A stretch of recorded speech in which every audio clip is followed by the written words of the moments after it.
Welcome. So great to have you all here. I want to start out a little bit high level and just talk about the topic for today. How to deepen your practice. Probably a question that students come up to you and ask you regularly after your yoga classes or you write about in your books. But it's a great question to be with and refresh with and come up with, what's the new answer today? What's the answer for me today? What's your advice for everyone that's watching this and everyone in the audience today? So we can just go around and each of us can share just one or two high-level bullets on how do I deepen my practice? Me first? Sure. Okay, so there are echoes, okay? I think today's yoga needs to kind of reflect back to the roots also, like the original intent of yoga as well.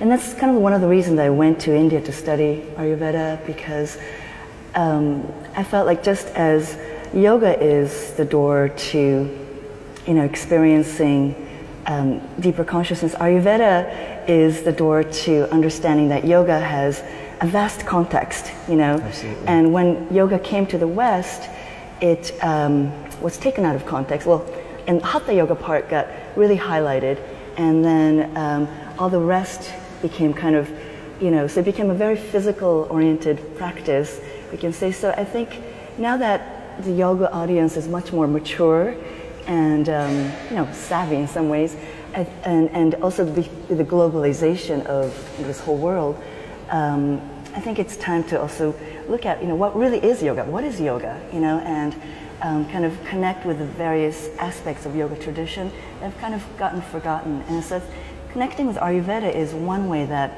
all of that starts to become more apparent, that it's like a whole beautiful tapestry and a philosophy and an ever deepening and broadening of knowledge. That's a great point.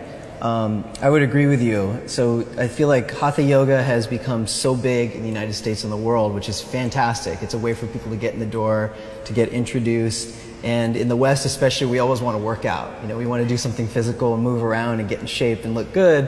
And I think that's a good way to get people in the door. And now that so many people are in the door and they're experiencing the physical aspects, connected with the breath and connected with going in, how do we start highlighting, as teachers, the other limbs, the other aspects of yoga, which is, so rich and so vast and is, over 5,000 years old and comes from these ancient scriptures.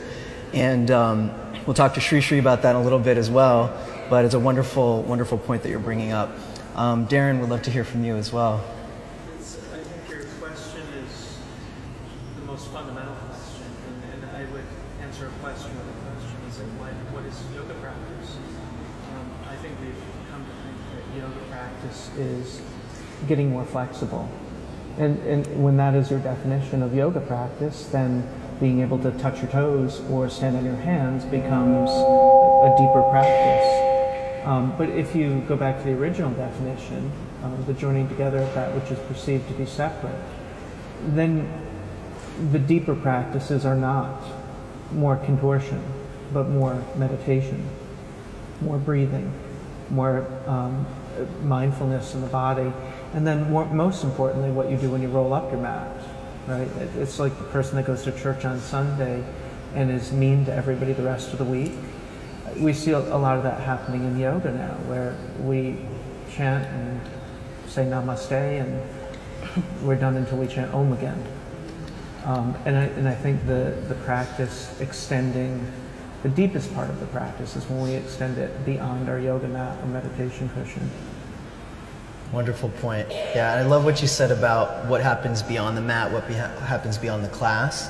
A lot of these practices, whether it's meditation, breathing, or yoga, even though during that moment, during that 90 minutes or 60 minutes, whatever you're doing, you're with yourself, you're connecting, you're going within, it's kind of introspective. The effects is, how does it affect you when you're out in activity? We talk about this in the Art of Living as well with meditation. You disappear for 20 minutes, and that's nice, but how does that 20 minutes then affect your state of activity and dynamic action? How you treat people, how you serve the world, how you work, how you connect with people. And I think that's a wonderful point. And what you said about, deepening your practice, not just being about stretching farther, doing a better headstand, but the other aspects, meditation, breathing, wonderful. And Rainbow? Yeah, I mean, I just want to acknowledge the introductions of, we start with asana, you know, with the 8 limbs of yoga, with all of these different, I know we're really mic testing, which is why we're answering, we might start with asana because that might be what connects us and helps us observe self and where we really are at, where our mind is at, where our body is at. And then of course you extend to the yamas and the niyamas, your personal ethics and your social ethics. For me personally though, where I'm at, which is inspiring to me right now, that I'm just meditating on just less of the I, less of the, the Buddhists say 84,000 egos that are really distracting us from that one point of concentration that we want to reach, our hearts.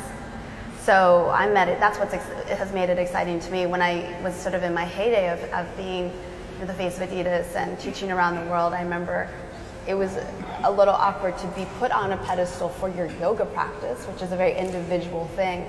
And I actually pulled out of teaching for a long time for that. And I didn't used to talk about God and the heart. I used to use words like chest and twist, so it could be maintained as a very functional thing. I think some fear that was there. And so for me personally, I think deepening our practice is, okay, where are you? Start with asana, maybe get into Ayurveda, get into meditation, start to branch out into the whole 360 areas of your life, but know that ultimately, where we're getting is eventually we'll find the heart, we'll find love, we might find divinity, and we might strengthen that connection, which is of the unknown.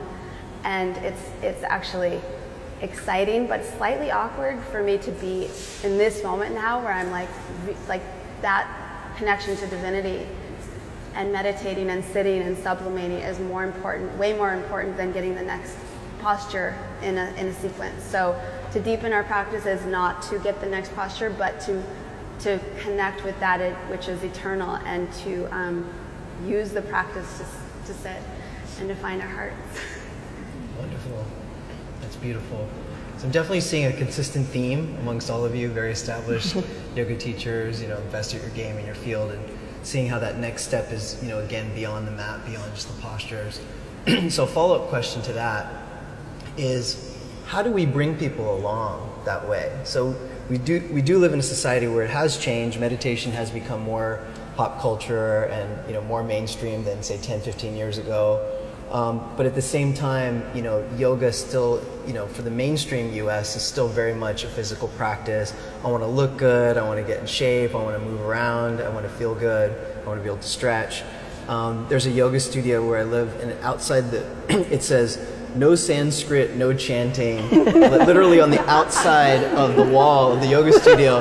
And it says something, I'm not going to call them out, but it says something yoga, and it says no Sanskrit. I'm like, well, the word yoga is Sanskrit. So it actually doesn't make any sense. But there's definitely this group of people, and they're doing it in the gyms or whatever. And when I lived in New York, and maybe things have changed now, the yoga classes that weren't very, very physical and the power yoga style would eventually disappear. They wouldn't get enough students. And I used to go to some of those classes that were a little bit more spiritual, a little bit more about the breath and meditation. And they wouldn't survive because the New Yorkers wanted to go in and I'm going to sweat, I'm going to get my workout in, I'm going to look good. And so how do we make that transition from the physical, aerobics aspect, which again is a foot in the door, it's a way to get introduced, to bringing people along to a deeper practice as you all have found? That's a great question, and one that I, ask myself every day. But I think, to take the Ayurvedic idea of, Ayurveda has, medicine is like cultural, so we have to use, if it's practiced in India, we take Indian spices and herbs. So now that yoga is in the United States, and if it's in New York, I think we also have to respect that it should be relevant to the people living there, and it should serve them.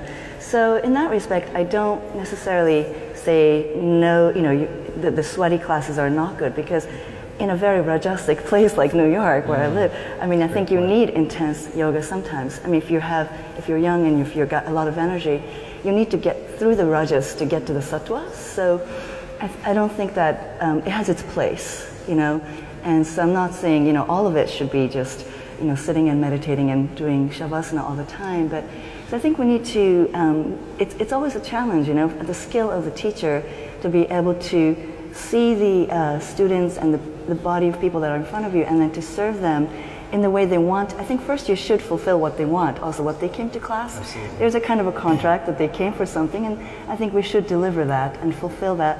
And then once that's fulfilled, then the mind has some shanti, some peace, right? Then you can also, then they will, once they receive what they want, they're open to the message too. So,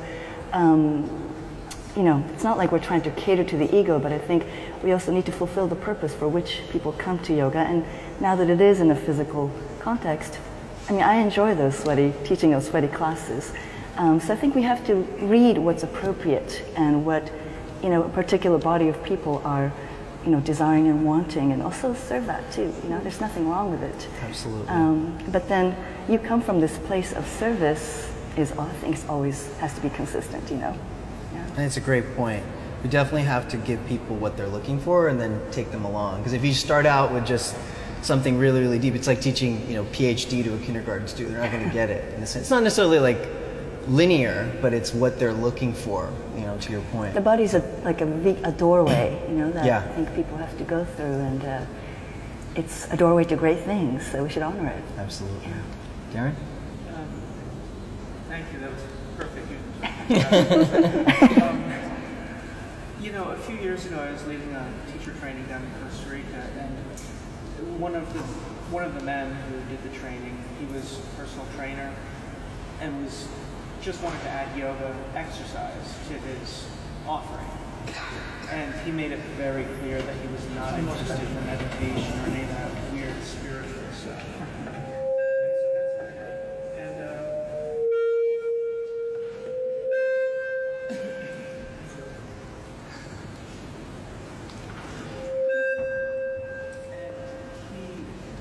Up to me on the second or third day of the training, and he was sobbing, tears just pouring down his face.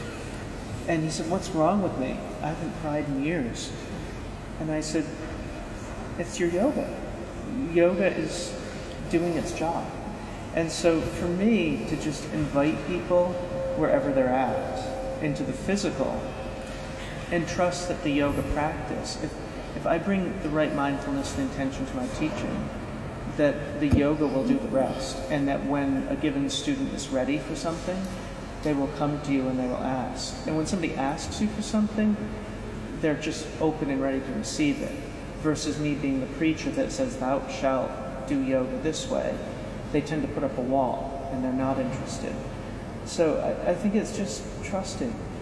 Great, you're here for the physical. Good.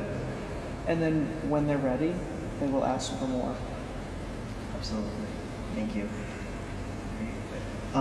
So we're so honored and privileged to have His Holiness Sri Sri Ravi Shankar with us now.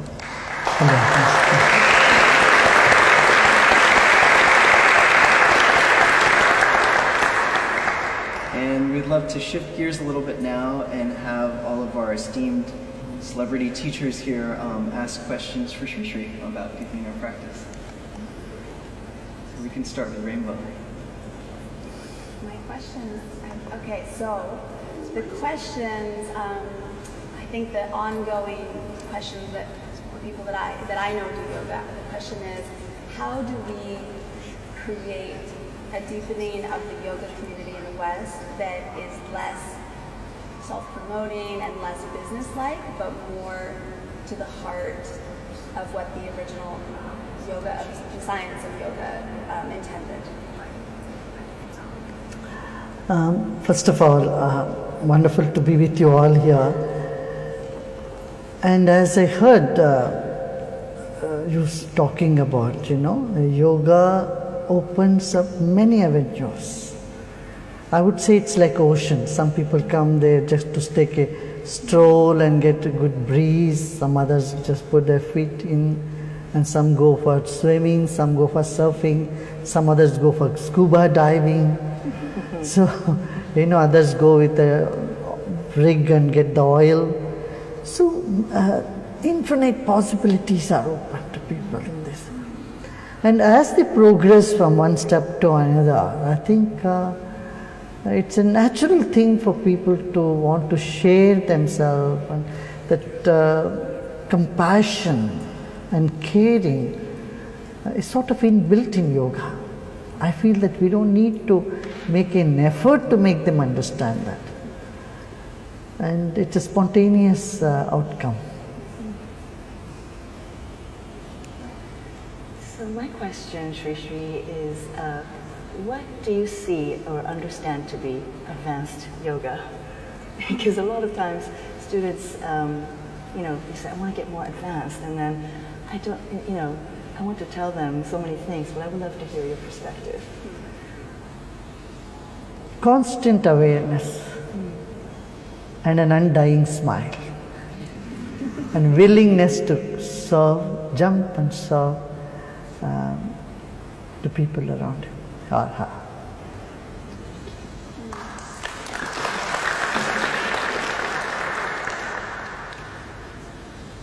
One of the things I've been reflecting on is we spend a lot of time on the yoga mat or on the meditation cushion trying to gain inner peace, but many people have trouble translating that into their action in the world. How do I become a better citizen, a better servant? And I'm wondering if you have any advice for people who want to take their yoga off the mat, off the meditation cushion, and out into the world, because you have done that so beautifully. This is what's called Sankhya. Sankhya means an awareness about who we are, what the world is all about, a sense of heightened awareness. And Sankhya and yoga, they go together. Yoga, while it enhances inner practices, inner ability to maintain peace, the Sankhya yoga is putting that inner resources into day-to-day life. To say it's to integrate the silence and the peace. For that, usually you say, wake up and see the whole world is just made up of one substance. And see the oneness of consciousness. We are all part of that one consciousness. So usually we get upset when we are perfectionists, So when we see others are not perfect, and that triggers, or even if we are not perfect, that triggers a sense of negative emotions, of anger comes, frustration comes, all this comes. I would say leave a little room for imperfection. That can bring in a lot of patience from within us. So this we would call as Jnana Yoga, or Yoga of the knowledge, uniting with the knowledge from within us. Seeing any situation or circumstances or people from a broader perspective or a broader lens, with a broader vision, that helps a lot to prevent stress from getting in, or disturbances from influencing one's own mind or consciousness. So I think it just needs just a little awareness of it and understanding, because yoga definitely changes our perception, our observation and our expression. If at all we get disturbed, it is by our perception and by our expression. So if these two things can be harnessed or changed, then you are in state of that samadhi or equanimity even while you are acting. And I don't think it's such a difficult thing. You don't have to run to Himalayan caves and sit there to get that perfection. We can find this balance in activity and a little bit of meditation, pranayama, and yoga and all that.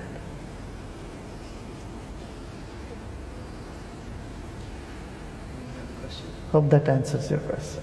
Just to elaborate on your answer of what it is deeply in your practice to be in a constant state of awareness. You just kind of touched on it, maybe. like, how do we find that constant state of being awake? It's so interesting that if you want to be in a constant state of awareness, and don't even desire to be in a constant state of awareness. It is an oxymoron, but it is true. If you are feverish to hold on to a state, it doesn't stay. So you have just that intention, yeah, I want to be aware. Number. Second is attend to your breath. And see, when you're going for a walk, you can synchronize that with the breath. And definitely regular meditation, twice a day, would help. And another thing that's very important is to have trust in yourself. You should have trust, only the good things will happen to me and I will be able to do what I need to do.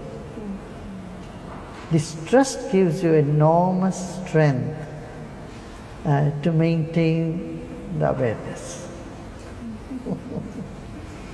Guruji, you talked about Sankhya, and so yoga and Ayurveda, they're both connected by the Sankhya philosophy, and I wanted to ask you about Ayurveda, is that okay? So how can Ayurveda take today's yoga practitioners to deepen their practice? How can it help to, I guess, deepen their practice? You know, Ayurveda, the first chapter in Ayurveda is called Swasthavrita. That's Yes. How to keep your health, daily routine, what you do, you know. In that they describe the seasonal routine and yearly routines. There are certain things you can do, daily routines, which you can follow every day. And there are certain things you have to follow seasonally. And they definitely prescribe you to have food according to the season. You know, whatever the nature provides you in that season, you have to consume on that. So that's one way of keeping one's balance, dosha. There are 3 doshas, vata, pitta, kapha, how to keep them balanced. And so Ayurveda is very closely linked to it.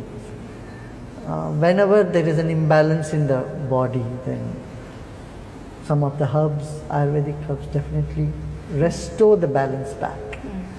So it aids and helps yoga practice, definitely. Should one practice yoga according to one's dosha? Is that relevant, or what do you think? No, doshas are connected with the herbs actually, more with the herbs. But the regular yoga we are practicing, it applies to all the 3 doshas. Tridoshically balancing. It balances all the 3 doshas. That's why we have all the set of asanas, the vakrasana, and then you have the backward bending, forward bending, twist, turn. All this, takes care of all the 3 doshas.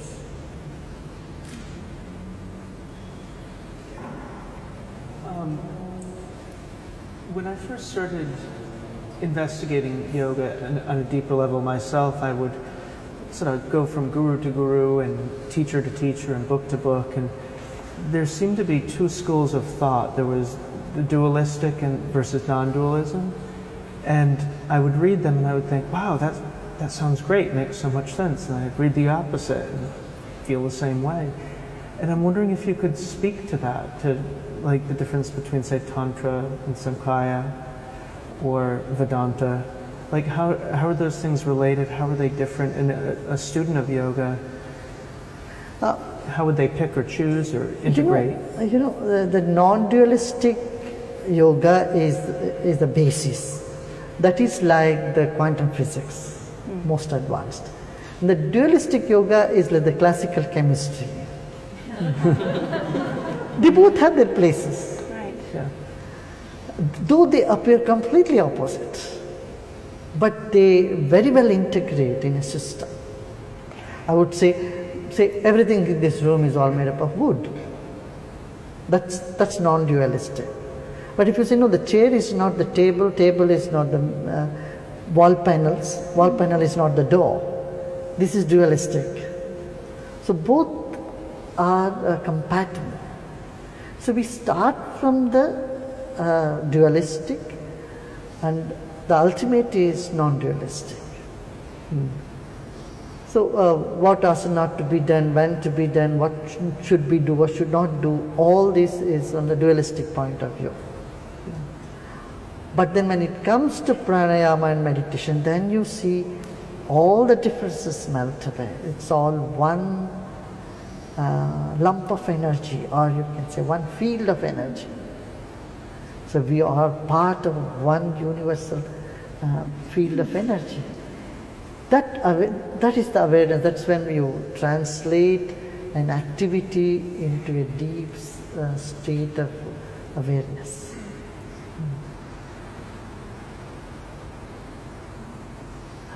I have a personal question, and that is that sometimes when we're on a path of seeking divinity, it can be like social suicide, and that which is,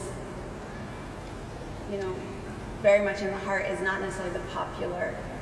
And just to understand a bit of reconciling with that, of like, how to understand, the popular culture versus, or are we not supposed to understand the popular culture? If you remember, about 30, 40 years back, if you fly in any aircraft, there was a cigarette ashtray with every seat, meaning that it's normal for everyone to smoke. And they're supposed to put the cigarettes there. And if you are not smoker, they would look up you as you're something weird. But with the changing time, see, today you don't find any ashtrays in any of the flights. So what was a taboo at some point of time has today become a mainstream. Similarly, yoga, 35 years ago when I would say about yoga, people would think this is for standing up on the head, shoulders, is not for a normal people here in America. Someone who is not there, someone who is out there or weird, will go for these yoga practices. That was one reason I even named a program as Art of Living in those days. Then it would create a curiosity for people to, hey, let me go and see what is this. This seems to be some art of life or something like that. So before that, that there was prejudice about yoga, even exercise. Today, the paradigms have changed. Today, even the biggest car sales and everywhere they put someone sitting in lotus posture for relaxation. Today, relaxation, happiness are all being associated with yoga. So we were a little bit advanced for the century, perhaps, here in West. So we just hold our grounds, and then you will see we can influence the society for a healthy and better way of living. Then we don't need to get influenced by, smoking pot or something, which people find it a very fashionable thing at some point of time. Having said that, I would say yogis should not just become an introvert, just close themselves up. They should go out and reach and do service in society. That's where the karma yoga is also part of it. No yoga is complete if it is not, has that component of service to society around us. Service to society is again socializing, reaching out to people in need, and sharing your experience with everyone around you. That would help. So as I said, the complete yoga is where there is bhakti yoga, where there is love. Love for the universe, love for an abstract power, or love for people around you. And doing anything with focus and with love, I would say. That's Bhakti Yoga. Then Jnana Yoga is interest in knowledge, interest in knowing things, knowing about the world, knowing about oneself. This comes in Jnana Yoga, knowledge. So action, knowledge, and love or devotion, all three forms an integral part of yoga.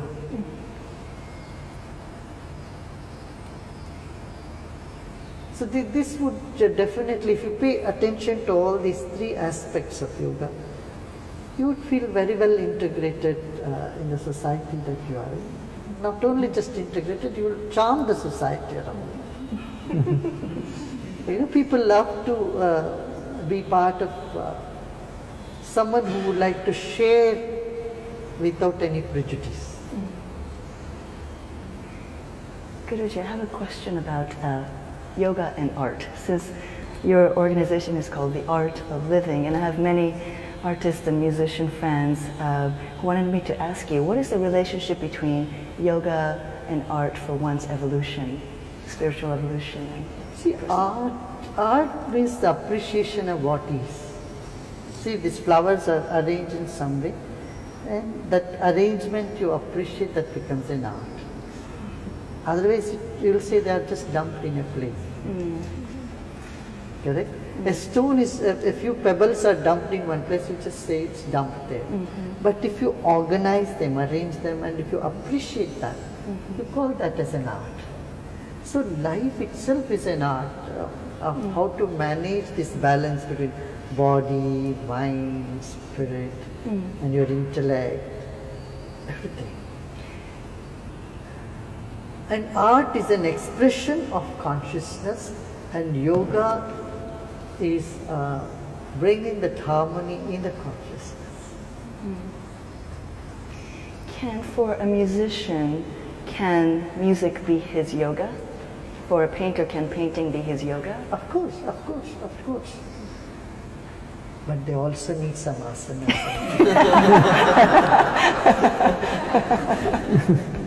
And Sudarshan Kriya, of course. Yes, they need that also. That will only enhance them.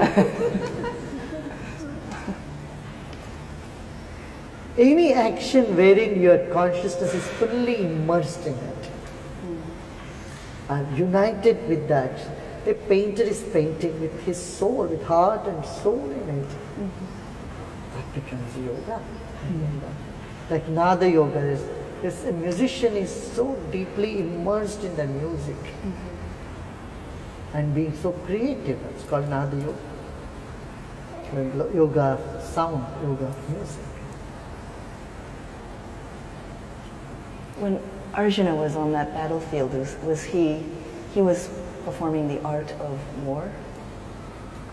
Yeah, then Lord Krishna told him, look, you have to perform your duty.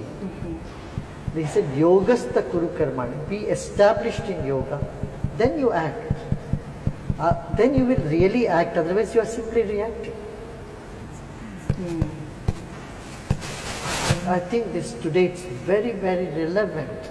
This thing is, when people are established in the self, then they are not acting out of prejudice, they are not acting out of anger, they are not acting out of hatred, they are not acting out of some preconceived notions.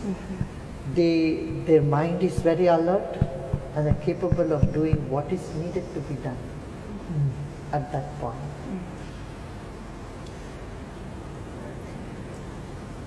When I first found yoga, I was coming out of a very conservative religious home, and I was so happy to be free of all that baggage.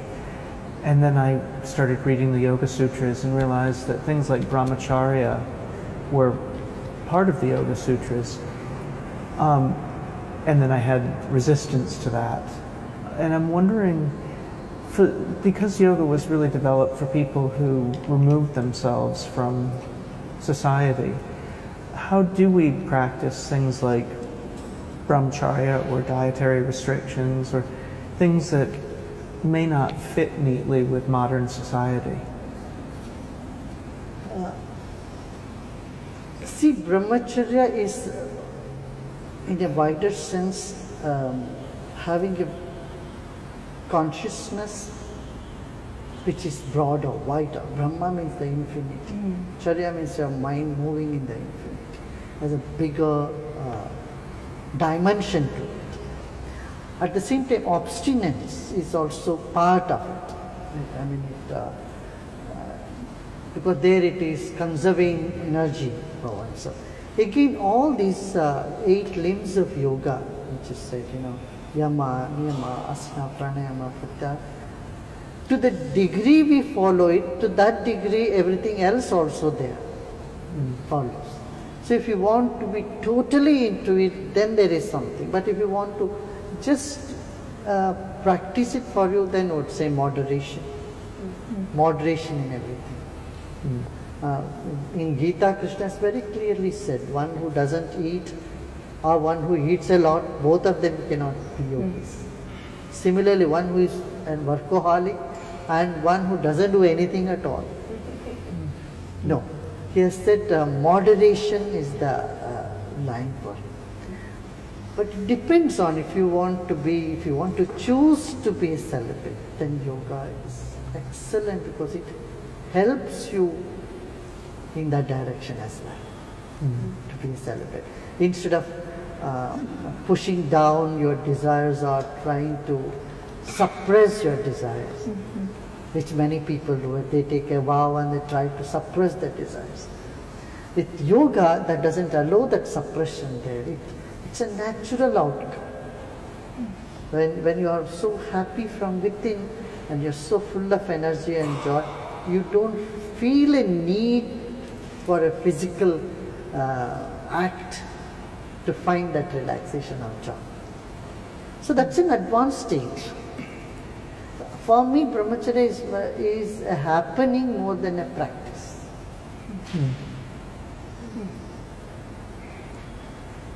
Okay. So right now do you know what Instagram is? Instagram, social media. There is a global, very popular social media of yogis, yoga teachers that haven't ever taken a teacher training, that are doing like a yoga pose, handstands in their bathing suits, and getting millions of followers, and people are asking them about yoga. And so I have a couple of actually friends who are those people, and they don't know. So both the students of those people that think that that's what yoga is, and the teachers themselves that are given all of this, what do I do for peace? And they're like, I don't know. Why are you asking me?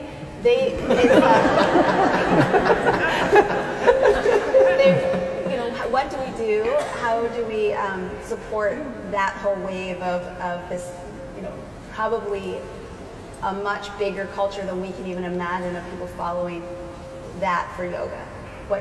How can we support that? There are zillion things in the world today in the name of yoga. So many people are doing so many things all over the place. That's why the government of India has asked the QCR, Quality Control of India, to establish a yoga, for quality control in yoga as well. So they have made me the chairperson of that for the time being. So this is an issue really. While there are diverse schools, we have to honor them because we have always been honoring diversity here. So there are many different ways of teaching yoga, keeping the basic principle, basic guidelines from what Patanjali has given. Everything will have to converge to Maharshi Patanjali's, that's the main preceptor of yoga.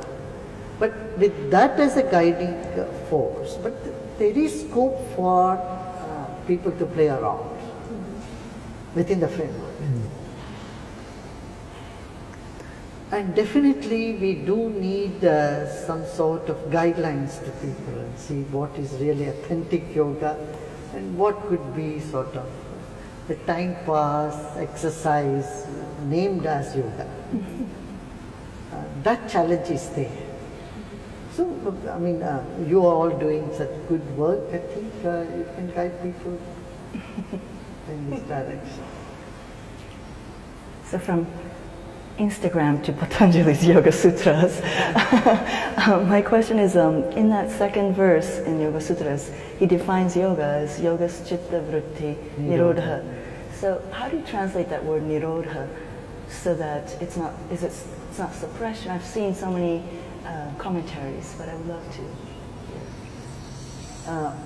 The thing is that tada drashtu swarupe avasthan. See the next sutra, it becomes much easier. Drashtu swarupe avasthan means getting established in the seer. From the scenery, coming back to the seer. If the chitta vritti nirodha or the modulations of mind can help you to get back to yourself, that is the nirodha. You know, the effectiveness of the cause is in its effect.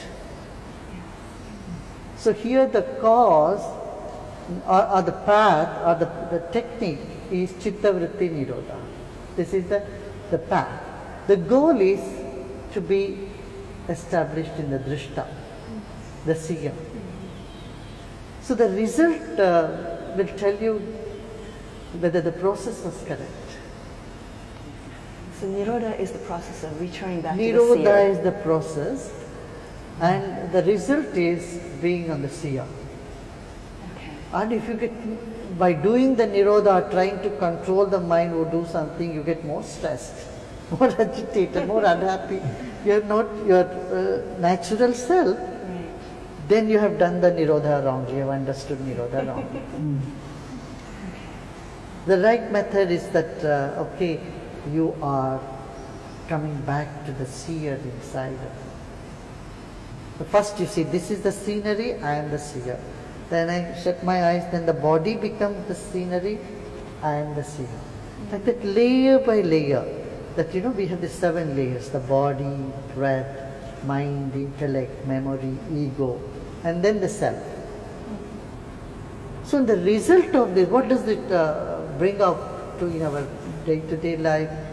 The result is a stress-free environment, or harmony in our environment, disease-free body, quiver-free breath, confusion-free mind, inhibition-free intellect, trauma-free memory, and an ego that encompasses everyone.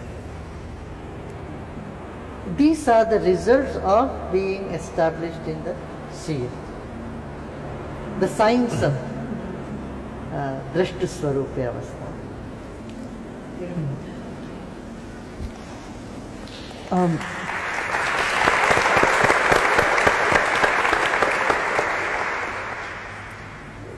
One of the natural questions my yoga students ask me, they start doing asana, and then they get curious about meditation, and then they sit to meditate and they realize that their mind is all over monkey the mind. place.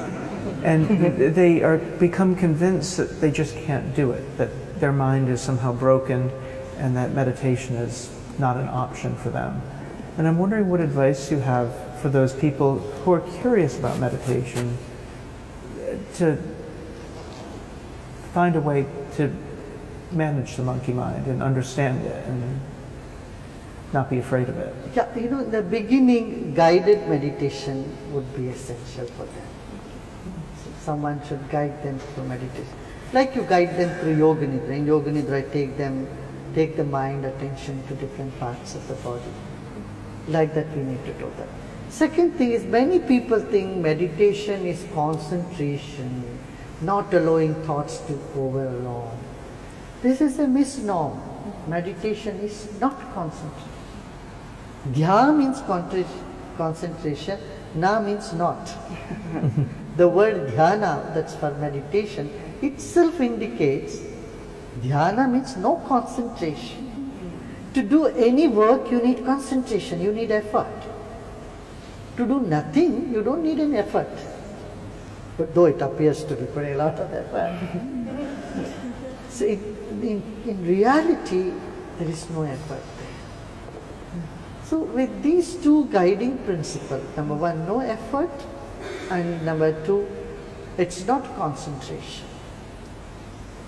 and then in the beginning you need to guide through. There are a number of techniques for meditation. You can go through mantra meditation, you can attention meditation, number of them. So they can do all of them or some at different times.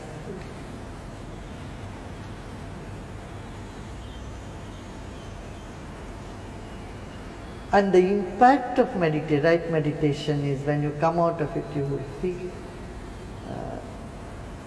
a sense of softness. You feel very good from it. You're relaxed, more energetic, more happier. You mentioned in your last question before this about the ego encompassing everything. I've been studying very helpfully the death of the ego, and you know, the Buddhists say we have 84,000 egos, and you know, in the sort of yogic discovery we study, you know, the 6 enemies. In the West, I've been studying the 7 deadly sins, that those are the heads of the legions of the 84,000 egos. I've been spending a bunch of time like working to eliminate them in my psyche so that new virtues can be born. So that's what I've been studying. So I'm just wondering if you could, from your perspective, help me understand more about encompassing or I would say, for God's sake, please do not try to destroy your egos. Keep them, but don't show to everybody. I would say the antidote for ego is just being natural. That's my understanding. And ego should expand. Expand in the sense, aham brahmasmi. This is what the Vedanta says. From the smallness of mind and intellect, identifying with the infinity. This is easier for people who are in the society, who have to work, who do everything. I won't say that you try to destroy your ego. There are 3 types of ego, the Rajasic, Sattvic and Tamasic. So when we focus on that Sattvic ego, the Rajasic or Tamasic ego automatically dissolves. In this sense, the ego needs other to be there, to show off others, to pretend to be someone who you are not. These are the the actions of ego outside. The Tamasic and Rajasic egos. But when you look at it like a child, as a child, how you are natural. That is what is desirable. That type of ego is, it's okay, you can have it. So what? It's a part of your constitution. Let it be. But you are much bigger than that ego. When the glimpse of the being, the self as larger than ego comes up, then the ego doesn't bother you at all. Why people want to get rid of ego? Because it bothers oneself. It makes you miserable. I would say the antidote for this is just being natural. Or be crazy a little bit. Anduchi, can I ask, from all my yoga teacher people, what makes a great yoga teacher, in your opinion? And, as yoga instructors, we have to earn our living, and so yoga becomes our business. And I would love your guidance about, what is the relationship between yoga and business, yoga and money? Because that is a kind of a reality we have to deal with. And what is the right relationship between these things? Yeah, as yogis, you should have strong faith in your own sankalpa, that is, in your own determination, will. If you will something, it will happen to you. So you don't need to worry where the money will come to you. A yogi should never be in a space of lack. Any teacher for that matter. I would say teachers should be in a space of abundance. A teacher is there to give. Now, I would prefer the teachers don't count, there are 50 people, 100 people, 200, how much money would I be generating today? Yeah. No. That would take away the juice from their offerings that they are offering to the people. Their deliverance. You can't give a Tetra Pak to somebody with no juice in it. Good analogy. So the juice is your contentment and your state of abundance. And of course that's a component, finance is a component of any action in society. But when you're confident you get what you need and you will continue to get what you can generate what you need for yourself, and you are there only to give the benevolence to people. So when we come from the space of benevolence, wanting to do good to society, good to people, and a few people who cannot afford, also we have that big heart to take them in.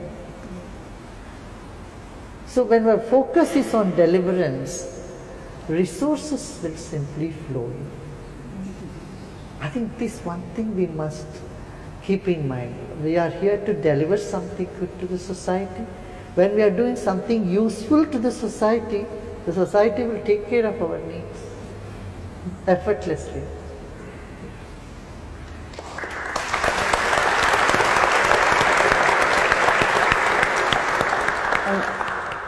What are the qualities of a great yoga teacher? I would say natural, no pretension, informal. When you are natural and informal, you are able to connect with everyone authentically. And then the difficult things a teacher will never say, oh, this is so difficult. The teacher will always make a student believe that it is easy. They can do it. You have to instill the faith in a student that it is possible, it is easy, and they can do it. Third is encourage them, tell them their good quality. We have to bring up, a teacher's responsibility is to bring up the good quality in a student. If teachers keep accusing, oh, you're hopeless, you're bad, blah, blah, blah, blah, blah. And they've come there to learn, they know what they are into. So you are putting them down. No, teacher should not put them down at all. At the same time, teacher need not be goody-goody all the time. This is a balance. A teacher cannot be putting the heaps of praise on a student which they don't believe, and you appear like a fool then. So you have to have that balance of uplifting their spirit, at the same time pointing out any flaws that you see. It's a very delicate job. I would say the teacher's compassion must be like mother's compassion at home. So make them, like mother, she gives you a lot of space, at the same time she points out there is something wrong with you also. Right? And you can go on listing, everyone can list the most desirable quality in a teacher. There is an ancient saying in Sanskrit that said, a teacher always desires defeat from the student. A teacher has done his job when he gets defeated by his own or her own student. So pride in student should take pride in teacher should take pride in student. Then the knowledge flows, the experience flows, everything flows better. And those viewers who are watching at home, if you want to ask questions for Sri Sri, you can tweet him at Sri Sri, and on Facebook at Sri Sri Ravi Shankar, and he'll answer the questions later as well. Darren, do you have any other questions? I had one final question. here in the West, in the yoga world, we've largely, not entirely, but largely abandoned the guru-disciple relationship. Part of that is because we're Westerners and we think we can do it better, and part of it is and part of it is because of various scandals that have turned people off. And I'm wondering what you would say the importance of that, what has been a very traditional part of yoga for thousands of years. How important is that to going deeper into your practice? You know, sometimes the allergies with the word guru, but you have a coach for football, you have a coach in soccer game. If you want to learn driving, you need a driver, a coach who would teach you driving. And here also there are coaches in almost every field. Even if you want to do PhD in a particular topic, you have professors, you have guides. Guru is nothing but guide, same name. Guide with more compassion and personal interest, not a robot guide per se, one who takes care of, that about your growth. So I think that concept is there, but you don't need to worry much about it. You just take the knowledge and be a good student. I think that's good enough. That's good enough. Because ultimately the guidance is always from within. A good guide shows you to move inward. Any final questions from Rainbow? Yeah, well, I'm very interested in the yoga qualities of like astral travel and strengthening my psychic abilities, and there's very few teachers that I can go to understand this knowledge. What advice do you have for me for those types of yoga awakenings? Yeah, that's possible. That's very much possible. You need to have a little more time and go into silence retreat, go deep in meditation. Time to time we organize such programs. I myself take many such deep silence retreats and meditation programs. Definitely it awakens the intuitive ability. As so much more. If you go into the mystic side of yoga, it opens up a huge new dimension about our consciousness.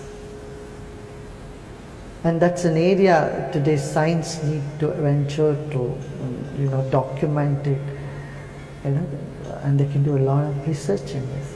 I welcome scientists to really go into this dimension of consciousness, nature of consciousness, what it is. Of course, those who are interested take some time, or I think we can all spend some time and go deep into that.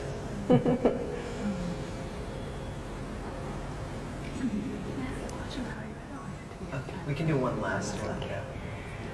This is a question about Ayurveda because so in the West, Chinese medicine has become standardized and is like an accredited licensing board, but in Ayurveda it seems like Ayurveda is on its way. It's on its way? Oh good, I'm so glad to hear you say that. Yay! And also all the studies on Ayurveda seems to be done by the Western medical model. It's using the biochemical Western model of science, where Ayurveda is a different kind of science. So I feel it's kind of unfair, to test Ayurveda on the premise of Western medicine. I think today more and more doctors here in America are aware of the holistic system of medicine. They have come to accept the effect of herbs in relation to how just extracts which they were using in the holistic herbs to be used as for medicines. And India, the government of India has started a separate ministry for this now, Ayush ministry, which is focusing on yoga and Ayurveda. So a lot of documentation is being done on that. And simple things like turmeric, Ayurveda has been talking about it from centuries, from millenniums. But today, 50 years ago, the allopathy doctor would say it's just a pigment, it has no food value. Same thing with butter. So science is also changing, it's developing. Today they found turmeric have 19 qualities of important medicines that someone, life-saving medicines. So science is also growing. So more and more recognition of Ayurveda is happening. So even the heavy metals, like in India they use mercury, Siddha medicines, rasa oshadis. Do you think a day will come that will be again I would say we cannot just take anything just because something was practiced from long time. Right. We need to really go with a scientific temper. Okay. This is very much necessary. And then along with that, a scientific temper, and again not with prejudice. This is a very, very important thing to do with such an open mind and scientific temper.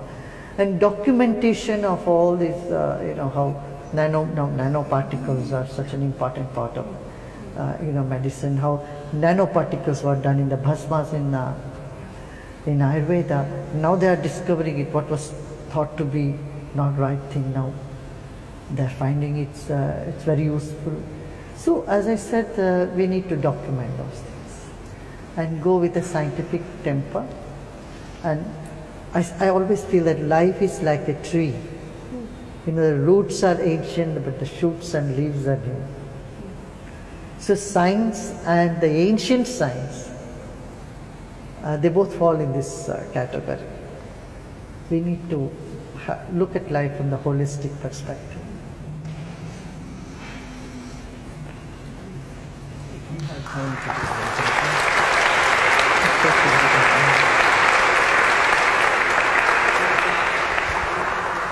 We're so honored to have Sri Sri Ravi Shankar with us and this beautiful panel. One more thing I would like to add before going. When you are talking to people about yoga, tell them, if you don't get a yoga teacher, just watch a baby. From the age of 3 months to the age of 3 years, a baby does all the asanas. And any baby anywhere in the world is a yogi. So we have all done the yoga. We have all been in that state from our very childhood. So this is getting back to our original state. And so you don't have to think that you are doing something out of the way, but something that has been with you. When we stopped doing yoga, we stopped growing somewhere. So this will only enhance our evolution, our growth, our health becomes better, mind becomes sharper and clearer, intellect becomes very focused. For intuition, for innovation, for having more energy, for having more enthusiasm in life to face challenges, you need yoga.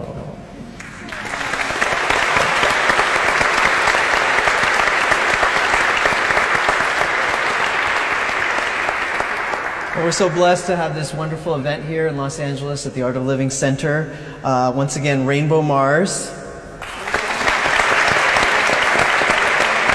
Darren Main from San Francisco, Mariko Hirakawa, all the way from New York City,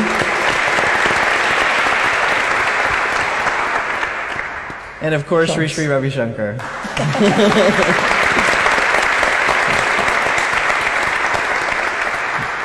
Thank you. Thank you, Manish.